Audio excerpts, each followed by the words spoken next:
ವೀಕ್ಷಕರೇ ನಮಸ್ಕಾರ. ನಾನು ಮಂಜಾರಾಯ್ ಹರಪನಹಳ್ಳಿ. ಈ ದಿನದ ಮಾರಿಹಳ್ಳಿ ಮಠದ ಔಷಧಿ ಮಾರಾಟದಿಂದ ಬೇಸತ್ತ ಸ್ವಾಮೀಜಿ. Breaking news.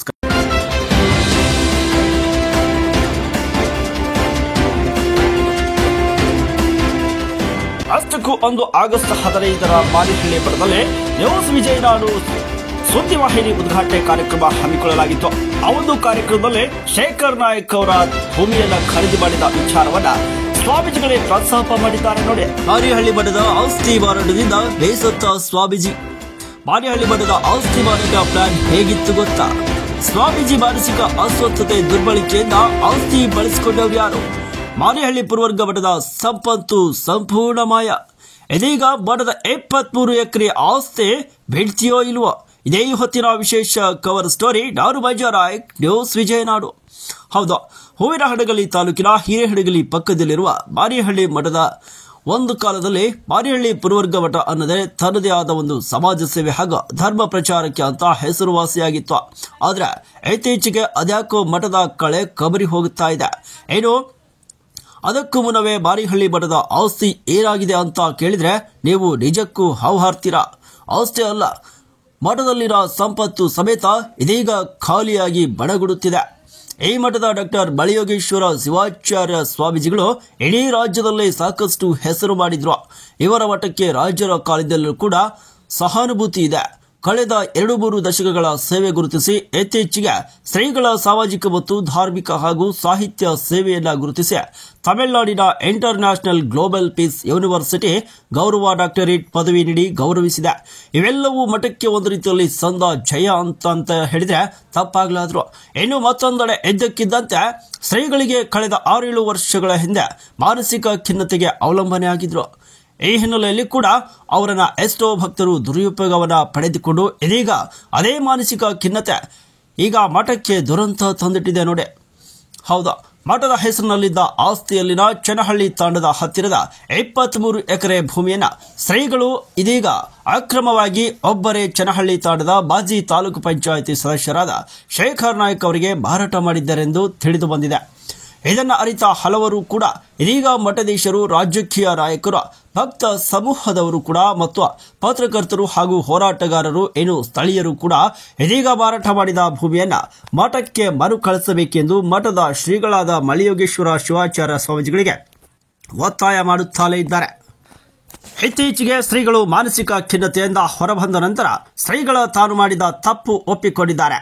ಇದರಿಂದ ತಾನು ಮಾಡಿದ ತಪ್ಪಿನ ಅರಿವಿನ ಶಿಕ್ಷೆ ನನಗೆ ಏನಾದರೂ ಕೊಟ್ಟರೂ ನಾನು ಅನುಭವಿಸಲು ಸಿದ್ಧರಿದ್ದೇನೆ ಎಂದಲು ಶ್ರೀಗಳು ಹೇಳುತ್ತಾರೆ. ಆದರೆ ನನ್ನ ಮಠದ ಆಸ್ತಿಯನ್ನು ಕೂಡ ನಾನು ಬಿಡಲಾರೆ ಎಂದು ಈಗ ವಾಗ್ವಾದ ಮತ್ತು ಪಾಶ್ಚಾತ್ತಾಪ ಪಡಲು ಮುಂದಾಗಿದ್ದಾರೆ.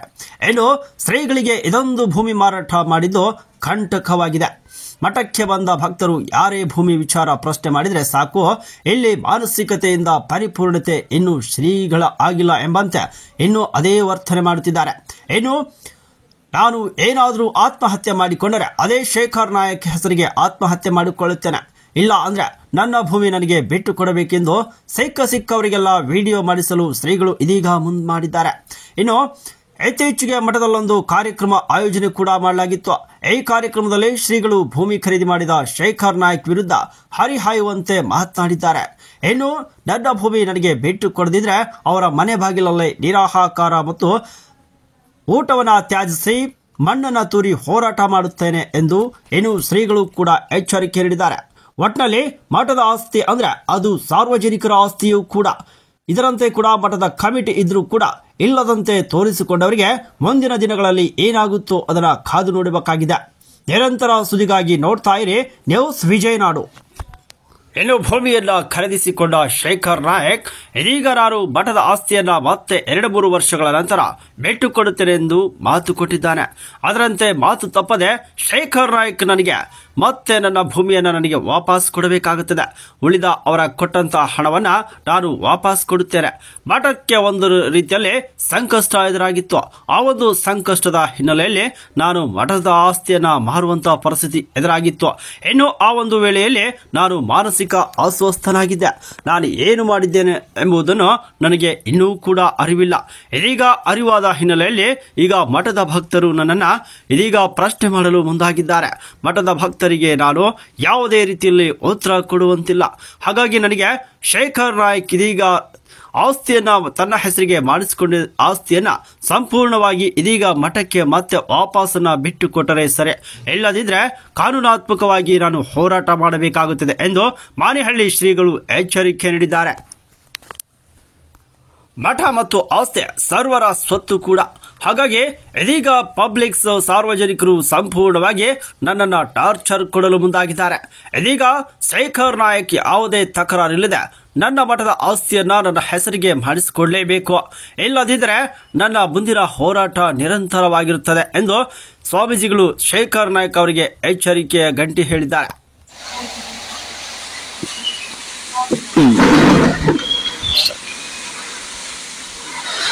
ಇಲ್ಲೇ ನೀವು ಏನು ಆಸ್ತಿ ಮಾರಾಟ ಮಾಡಿರ್ತಕ್ಕಂಥದ್ದನ್ನ ಇದೀಗ ಸಾರ್ವಜನಿಕರು ಈಗ ಬಹಳ ದೂರನ್ನ ನೀಡ್ತಿದ್ದಾರೆ ಮಾಧ್ಯಮದವ್ರ ಜೊತೆಗೆ. ಸೊ ಮಠದ ಆಸ್ತಿ ಯಾವುದೇ ಕಾರಣಕ್ಕೂ ಮಾರಾಟ ಮಾಡಬಾರ್ದು ಅಂತ ಹೇಳಿ ಕೂಡ ಕಾನೂನಿದೆ. ಬಟ್ ಕಾನೂನು ವ್ಯಾಪ್ತಿಯನ್ನ ತಾವು ಮೀರಿದಿರಿ. ಇದ್ರ ಬಗ್ಗೆ ನಿಮ್ಗೆ ಏನ್ ಅನ್ಸುತ್ತೆ, ಮತ್ತೆ ಯಾಕೆ ಮಾರಾಟ ಮಾಡಿದಿರಿ ಅನ್ನೋಂತ ಒಂದು ಸ್ವಲ್ಪ ಮಾಹಿತಿ. ಇಲ್ಲ, ನಾವು ಮಠಕ್ಕೆ ಬಂದಾಗ ಸುಮಾರು 25 ವರ್ಷಗಳ ನಾವು ಮಠದ ಅಂಗಳದಲ್ಲಿ ಕಾಲಿಟ್ಟಾಗ ಮುಳ್ಳಕಂಟಿಯಲ್ಲಿ ನಾವು ಬಂದೆವು. ಅಭಿವೃದ್ಧಿ ಮಾಡೋದಕ್ಕೋಸ್ಕರ ಸಾಕಷ್ಟು ಪ್ರತಿ ವರ್ಷ ಜಾತ್ರೆ ಕಾರ್ಯಕ್ರಮ ಮಾಡಬೇಕಾದ್ರೆ, ಸಮಾಜದಲ್ಲಿ ಪ್ರತಿಭಾವಂತರನ್ನು ಗುರುತಿಸಬೇಕಾದ್ರೆ ಸ್ವಲ್ಪ ನನಗೆ ಹೆಲ್ಪಿಂಗ್ ನೇಚರ್ ಇದೆ.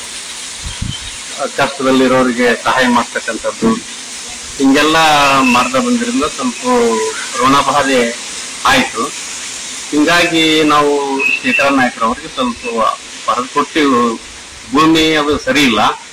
ಎಷ್ಟು ಎಕರೆ? 23 ಎಕರೆ. ಅದು 10 ಎಕರೆ ಸರಿ ಇಲ್ಲ. ಬಟ್ 23 ಎಕರೆ 3 ಲಕ್ಷಕ್ಕೆ 1 ಎಕರೆ ಅಂತ. ಹಾ ಇಲ್ಲ, 10 ಎಕರೆ ಕೇವಲ 10 ಲಕ್ಷಕ್ಕ ಕೊಟ್ಟಿದ್ವಿ. ಅದು ಇನ್ನ 11 ಎಕರೆ 3 ಲಕ್ಷದಂಗೆ ಕೊಟ್ಟಿದ್ವಿ. ಅವರು ನಾವು ಏನ್ ಹೇಳಿದ್ವಿ, ಸ್ವಲ್ಪ ಮಠದ ಭೂಮಿಯನ್ನ ಉಳಿಸ್ಬೇಕು. ಸ್ವಲ್ಪ ಸಂಕಷ್ಟ ಇರೋದ್ರಿಂದ ನೀವು ಭೂಮಿಯನ್ನ ನಮ್ಗೆ ಹಣ ಸಹಾಯ ಮಾಡಿ ಭೂಮಿಯನ್ನ ಮತ್ತೆ ವಾಪಸ್ ನಾವು ಹಣ ಕೊಟ್ಟಾಗ ನೀವು ಭೂಮಿ ನಮ್ಗೆ ವಾಪಸ್ ಕೊಡ್ರಿ ಅಂತ ಹೇಳಿದ್ವಿ. ಅದಕ್ಕೆ ಅವ್ರು ಒಪ್ಕೊಂಡಿದ್ದಾರೆ. ಹೀಗಾಗಿ ಸ್ವಲ್ಪ ದುಡ್ಡು ಈಗ ದಾಖಲಾತಿಗಳೆಲ್ಲ ಅವರಂತೆ ಆಗಿದ್ದಾವೆ. ಮತ್ತೆ ಈಗ ಅವ್ರು ಬಿಟ್ಟು ಕೊಡ್ತಾರೆ ಅನ್ನೋದು ಏನ್ ಗ್ಯಾರಂಟಿ ಇದೆ?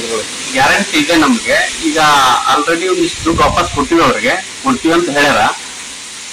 ಈಗ ಅವನ್ನ ವಾಪಸ್ ಭೂಮಿಯನ್ನ ಮತ್ತೆ ಮಠಕ್ಕೆ ತಗೊಳ್ತೀವಿ. ಈಗ ಅರ್ಧ ಭೂಮಿ ದುಡ್ಡು ವಾಪಸ್ ಕೊಟ್ಟಿನಿ ನಾನೀಗ. ಈಗ ಕಾನೂನಾತ್ಮಕವಾಗಿ ಹೋರಾಟ ಮಾಡೋದು ಅದರಲ್ಲಿ ಸೊ ನಿಮ್ಗೆ ಶಿಕ್ಷೆ ಆಗ್ಬೋದು, ತಗೊಂಡಿರೋರ್ಗೂ ಕೂಡ ಶಿಕ್ಷೆ ಆಗ್ಬೋದು. ಸೊ ಇದಕ್ಕೆ ನಿಮ್ಮ ಮುಂದಿನ ಯಾವುದೇ ರೀತಿಯಿಂದ ಪ್ರಕ್ರಿಯೆ? ಶಿಕ್ಷೆ ಕಾನೂನಾತ್ಮಕ ಮಠದ ಆಸ್ತಿಯನ್ನ ಅದು ಒಂದು ರೀತಿ ಸಾರ್ವಜನಿಕರ ಆಸ್ತಿ ಇದ್ದಂಗೆ. ಸೊ ಹಾಗಾಗಿ ಸಾರ್ವಜನಿಕರ ಪಬ್ಲಿಕ್ ಪ್ರಾಪರ್ಟಿನ ಯಾವುದೇ ಕಾರಣಕ್ಕೆ ಮಾರಾಟ ಮಾಡುವಂತಿಲ್ಲ ಅಂತಂದು ಹೇಳಿ ಸಂವಿಧಾನದ ಅಡಿಯಲ್ಲೇ ಇದೆ. ಆದ್ರೆ ನೀವು ಅದನ್ನ ಕಾನೂನನ್ನ ಉಲ್ಲಂಘನೆ ಮಾಡಿ ಮಾರಾಟ ಮಾಡಿರ್ತಕ್ಕಂಥದ್ದು ಬೆಳಕಿಗೆ ಬಂತು. ಸೊ ಇದರ ಹಿನ್ನೆಲೆಯಲ್ಲಿ ಈಗೇನಾದ್ರೂ ಮತ್ತೆ ಇದರ ದೂರಿನ ಅನ್ವಯ ಏನಾದ್ರೂ ಕೋರ್ಟ್ ಕಚೇರಿಗೆ ಹೋದ್ರೆ ಅದು ಮುಂದಿನ ಇದಕ್ಕೆ ಅಫೆನ್ಸ್ ಆಗ್ಬೋದಲ್ವಾ? ಇದಕ್ಕೆ ಕಾನೂನು ಉಲ್ಲಂಘನೆ ಅಥವಾ ನಿಮ್ ಹಿಂದೆ ಯಾವ್ದಾದ್ರು ರಾಜಕಾರಣಿಗಳು ಏನಾದ್ರು ಇದೆಯಾ, ಅಥವಾ ನೀವೇ ಇದನ್ನ ಮಾಡಿದ್ರೆ, ಅಥವಾ ಬೇರೆ ಗುರುಗಳು ಯಾರಾದ್ರೂ ನಿಮ್ಗೆ ಪ್ರೇರಣೆ ಕೊಟ್ರ? ಇಲ್ಲ, ಯಾರು ಪ್ರೇರಣೆ ನಮ್ಗೆ ಕೊಟ್ಟಿಲ್ಲ. ಯಾವ ರಾಜಕಾರಣಿಗಳಾಗ್ಲಿ ಇನ್ನೊಬ್ರು ಯಾವುದೇ ವ್ಯಕ್ತಿಗಳಾಗ್ಲಿ ಯಾರು ನನ್ಗೆ ಪ್ರೇರಣೆ ಕೊಟ್ಟಿಲ್ಲ. ನಮ್ಗೆ ಸಮಸ್ಯೆ ಇರೋದ್ರಿಂದ ನಾವು ಕೊಟ್ಟಿವಿ. ಮತ್ತು ವಾಪಸ್ ನಾವು ದುಡ್ಡು ಕೊಟ್ಟ ಮೇಲೆ ಕೊಟ್ಟನ್ನು ಬಿಡಿಸಬೇಕನ್ನೋ ವಿಚಾರದಲ್ಲಿ ಇದೀವಿ. ಈಗ ಹಿಂಗಾಗಿ ಈಗ ವಾಪಸ್ ಅದ್ರ ದುಡ್ಡು ಕೊಟ್ಟಿವಿ ನಾವು. ಎಷ್ಟು ಕೊಟ್ಟಿದ್ರು ಅವ್ರಿಗೆ? ಈಗ ಅದು ಏನು 10 ಎಕರೆ ಭೂಮಿ ಕೇವಲ 10 ಲಕ್ಷ ಕಷ್ಟ ಕೊಟ್ಟಿದ್ವಿ. ಅದು 8 ಲಕ್ಷ ವಾಪಸ್ ಕೊಟ್ಟಿವಿ. 2 ಲಕ್ಷ ಕೊಟ್ಬಿಟ್ರ ಅದು 10 ಎಕರೆ ತಡಿಗೆ ಬರ್ತೈತಿ ನಮ್ದು. ಅವರು ಬಿಟ್ಟು ಕೊಡ್ತಾರ. ಅದನ್ನ ಆಮೇಲೆ ಉಳಿದ ದುಡ್ಡು ಅವ್ರು ವಾಪಸ್ ಕೊಟ್ಟು ಅದನ್ನ ಬಿಡಿಸ್ಕೋಬೇಕು ಅನ್ನುವಂತ ವಿಚಾರದೊಳಗೆ ಅದಿ. ಮಠದ ಭೂಮಿಯನ್ನು ಉಳಿಸ್ಬೇಕು ಅನ್ನೋದೇ ನಮ್ ವಿಚಾರ. ಆದ್ರ ತಲೆಮಾರಿನಿಂದ ಇದು ಅಭಿವೃದ್ಧಿ ಇದ್ದಿದ್ದಿಲ್ಲಲ್ಲ, ಹಿಂಗಾಗಿ ಸ್ವಲ್ಪ ನಮ್ಗ ಹಣದ ತ್ರಾಸಾಗಿ ಸ್ವಲ್ಪ ಋಣಬಾಧ ಆಗಿದ್ರಿಂದ ಭಕ್ತರು ನಿಮಗೆ ಅಭಿವೃದ್ಧಿ ಕೊಡ್ಬೋದು, ಏನೋ ಒಂದು ಕಾಣಿಕೆ ಕೊಟ್ಕೊಂತ ಬರ್ಬೋದಲ್ಲ ಭಕ್ತರು, ಮತ್ತೆ ಸರ್ಕಾರ ಅಭಿವೃದ್ಧಿ ಮಠಕ್ಕೆ ಏನಾದ್ರೂ ಅಭಿವೃದ್ಧಿ ಮಾಡ್ತೇವೆ ಅಂತ ಹೇಳಿದ್ರೆ ಭಕ್ತರು ಕೈ ಹಿಡಿಬಹುದು. ಜೊತೆಗೆ ಸರ್ಕಾರನು ಕೂಡ ಮಠ ಮಾನ್ಯಗಳಿಗೆ ಯಥೇಚ್ಛವಾಗಿ ಎಷ್ಟೋ ಕೋಟಿಗಟ್ಟಲೆ ಹಣ ವ್ಯಯ ಮಾಡಿದೆ. ಬಟ್ ಅದರಲ್ಲಿ ಈಗ ನಿಮ್ಮ ಮಾನೇಹಳ್ಳಿ ಪುರವರ್ಗ ಮಠಕ್ಕೆ ಏನಾದ್ರು ಕೊಟ್ಟಿಲ್ವಾ ಸರ್ಕಾರ? ಎಲ್ಲಿ ಇಲ್ಲಿವರೆಗೆ ಏನ್ ನಮ್ಗೆ ಸರ್ಕಾರ ಹಣ ಕೊಟ್ಟಿಲ್ಲ. ಅಂದ್ರೆ ನಿಮ್ಮ ಮಠಕ್ಕೆ ಅಭಿವೃದ್ಧಿ ಮಾಡ್ಲಿಕ್ಕೆ ಆಸ್ತಿನೇ ಮಾರ್ಬೇಕಾಗಿತ್ತ? ಅಭಿವೃದ್ಧಿ ಮಾಡ್ಲಿಕ್ಕೆ ಆಸ್ತಿ ಇಲ್ಲಿವರೆಗೆ ನಾವು ಏನು ಮಾಡಿದ್ದಿಲ್ಲ. ಅಭಿವೃದ್ಧಿ ಮಾಡಿಕೆಂತ ಬಂದಂಗೆಲ್ಲ ಸ್ವಲ್ಪ ಋಣಬಾಧೆ ಆಗಿದ್ರಿಂದ ಮಾರಿವಿ. ಮತ್ತು ವಾಪಸ್ ಅದನ್ನ ನಾವು ಸುಧಾರಿಸ್ಕೊಂಡು ಆರ್ಥಿಕವಾಗಿ ಸುಧಾರಿಸ್ಕೊಂಡು ಮತ್ತೆ ವಾಪಸ್ ನಮ್ಮ ನಾವು ತಗೊಂತೀವಿ. ಟೋಟಲ್ ಎಷ್ಟಿದೆ ಗುರುಗಳೇ ನಿಮ್ಮ ಮಠದ ಆಸ್ತಿ ಒಟ್ಟುವಾರು ಇಲ್ಲಿ ಕೊಳಚಿದಾರಲ್ಲಿ ಒಂದು 22 ಎಕರೆ ಇದೆ. ಸರ್ವೆ ನಂಬರ್ ನೆನಪಿಲ್ಲ ನಮ್ಗೆ. ಇಲ್ಲಿದು ಇದು 23 ಎಕರೆ. 23 ಎಕರೆ ಸರ್ವೆ ನಂಬರ್ಗಳ ಸರ್ವೆ ನಂಬರ್ ನೆನಪಿಲ್ಲ. 23, 20, 43. ಹೌದು. ಸರಿ. ಈಗ ಮುಂದಿನ ನಡೆ ನಿಮ್ದು? ಮುಂದಿನ ನಡೆ ಇಲ್ಲ, ಅವ್ರಿಗೆ ಶೇಖರನಾಯ್ಕರ್ ಅವ್ರಿಗೆ ದುಡ್ಡು ಕೊಟ್ಟು ವಾಪಸ್ ನಮ್ಮ ಭೂಮಿ ನಾವು ಬಿಡಿಸ್ಕೋಬೇಕು. ಅಂದ್ರೆ ಎಷ್ಟು ದಿನ ಆಗ್ಬೋದು? ಎಷ್ಟು ದಿನ? ಈಗ ಆಲ್ರೆಡಿ ಅರ್ಧ ಭೂಮಿ ದುಡ್ಡು ಕೊಟ್ಟಿದ್ರು ನಾವು. ಈಗ ಅದನ್ನ ಬಿಡಿಸ್ಕೊಂಡ್ಬಿಡ್ತೀವಿ. ಅಂದ್ರೆ ನೀವು ದುಡ್ಡು ಕೊಟ್ಟಿದ್ದೀರೋ ಬಿಟ್ಟಿದ್ದೀರೋ ಗೊತ್ತಿಲ್ಲ, ಬಟ್ ಪಬ್ಲಿಕ್ಸ್ ಮಾತ್ರ ನಿಮ್ ಮಠದ ಹೆಸರ ಮೇಲೆ ಬರ್ಬೇಕು ಆಸ್ತಿ ಪಾಣಿ ಅಂತಕ್ಕಂಥದ್ದು ಪಬ್ಲಿಕ್ಸ್ ಕೇಳ್ತಿದ್ದಾರೆ. ಸೊ ನೀವು ದುಡ್ಡು ಇಸ್ಕೊಂಡಿದ್ರು ಅಥವಾ ನೀವು ದಾನವಾಗಿ ಕೊಟ್ಟಿದಿರೋ ಗೊತ್ತಿಲ್ಲ, ಆದ್ರೆ ಶೇಖರ್ ನಾಯ್ಕ್ ಕಡೆಯಿಂದ ಅವ್ರ ಹೆಸರಿಗಾಗಿರ್ತಕ್ಕಂಥ ಆಸ್ತಿನ ಈಗ ಮಠದ ಹೆಸರ ಮೇಲೆ ಆಸ್ತಿ ಬರ್ಬೇಕು ಅಂತ ಹೇಳಿ ಪಬ್ಲಿಕ್ ಆರೋಪ ಮಾಡ್ತಾ ಇದಾರೆ. ಸೊ ಎಷ್ಟು ದಿನದಲ್ಲಿ ಮಾಡಿಸಬಹುದು ತಾವು? ಇಲ್ಲಿ 2-3 ವರ್ಷದಲ್ಲಿ ಮಾಡ್ತೀನಿ. 2-3 ವರ್ಷ ಸಮಯ ಬೇಕಾಗುತ್ತೆ. ಓಕೆ, ಸರಿ ಗುರುಗಳೇ, ಹೆಸರು ಮತ್ತೆ ನಿಮ್ಮ ಎಲ್ಲ ಸ್ವಲ್ಪ ಹೇಳಿ ಡೀಟೇಲ್ಸ್. ಮಳಗೇಶ್ವರ ಶಿವಾಚಾರ್ಯ ಸ್ವಾಮಿಗಳು, ಮಠ, ಮಾನೇಹಳ್ಳಿ, ಹೂವಿನಹಡಗಲಿ ತಾಲೂಕು, ವಿಜಯನಗರ ಜಿಲ್ಲೆ. Okay, thank you.